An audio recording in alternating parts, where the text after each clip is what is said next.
Hello, everyone. Welcome back.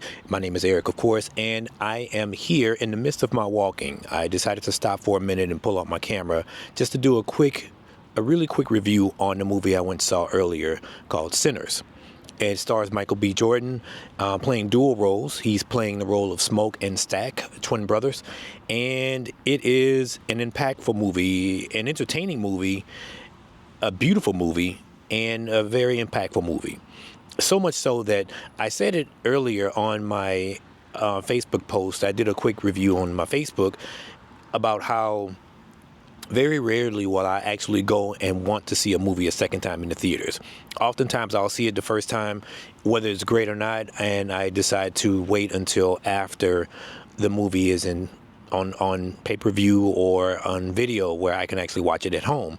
This time around, no, I actually want to go see that movie a second time because I feel like I missed a couple of things on it. As I said earlier, it stars Michael B. Jordan playing the roles of Smoke and Stack. They're war veterans and they're coming home from Chicago. So they were in Chicago for a few years or whatever, working under Al Capone, and decided to go back home to Mississippi to open up a juke joint. I'm not going to give too much of it away. Just know that it is an amazing movie. The first 45 minutes to an hour, it kind of builds up the story of Smoke and Stack, who they are, how ruthless they were whenever they were in Mississippi, and the reputation that precedes them. And it talks more about, in the beginning, it talks more about how they're trying to grab certain people to help them run this successful juke joint.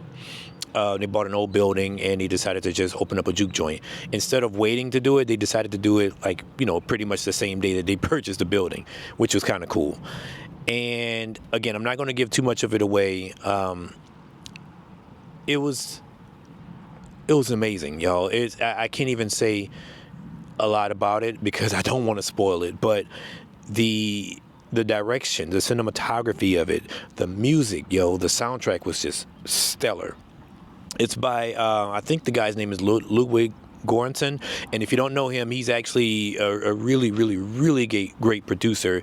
He actually produced the album, Childish Gambino's last album, the one with Redbone on it. I can't remember. I think it's called Awaken My Love, and he produced that one, which obviously it was Grammy nominated and whatnot. But the soundtrack is absolutely amazing. I believe the soundtrack is the star of the show because the music that they play, it's an homage to, or it's a period piece, basically.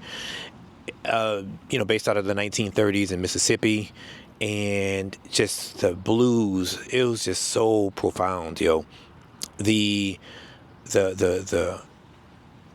art direction was amazing, was stellar. The wardrobe was just amazing. It almost made you feel like you were there. And that's only like the first hour of the movie. Then after that, all hell breaks loose. I will say that much. I've seen some people touting it as a horror movie. I won't say it's a horror movie at all. It's not a horror movie by any stretch. It's more of an drama / action thriller / hybrid of some sorts with some scary elements to it.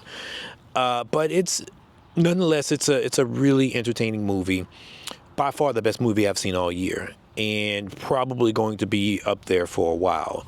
Miles Canton, which is the newcomer of the group, plays Preacher Boy. I didn't even know this was like one of his first or second roles, and he did an amazing job. Word is that he actually learned how to play the guitar for this movie, and you won't even know because he's so great at it. Haley Steinfeld, Haley Steinfeld is phenomenal. She is absolutely phenomenal. I thought that she had a very small role in the beginning, or I initially thought she had a small role, but no, she actually has a really pretty big role.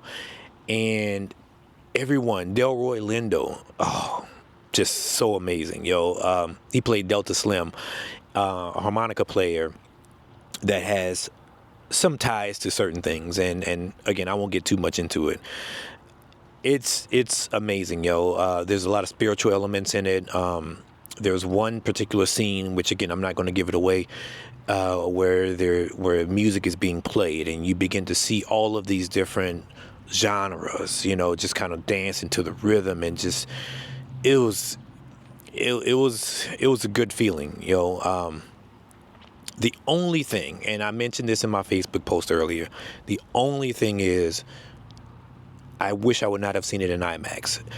If I would have seen it in something else other than IMAX, because although it was designed specifically for IMAX videos or for IMAX theaters, I mean, it was still stunningly beautiful, right? It was just the audio was just so loud at times with that. But that is the only gripe. That is a very small nuisance on my part. I'm an audiophile. That's my own personal gripe. That does not. I am not prohibiting you from seeing it because of that. I mean, definitely, if you want to see it in IMAX, go see it in IMAX. It's just that was the only thing that I will say for me. I probably would have seen it in some other format, but overall, I am going to see it a second time. That's just how good it is. Again, I talked about how very rarely will I actually want to watch a movie a second time in theaters. This is by far one of those movies that I want to see a second time around. So I definitely recommend you watching it. I'm not going to give it a rating, but just know that it is very, very important. It is a very great movie. You should definitely go see it. And that's all I'm going to say about it. So thank y'all. Until the next time. Peace.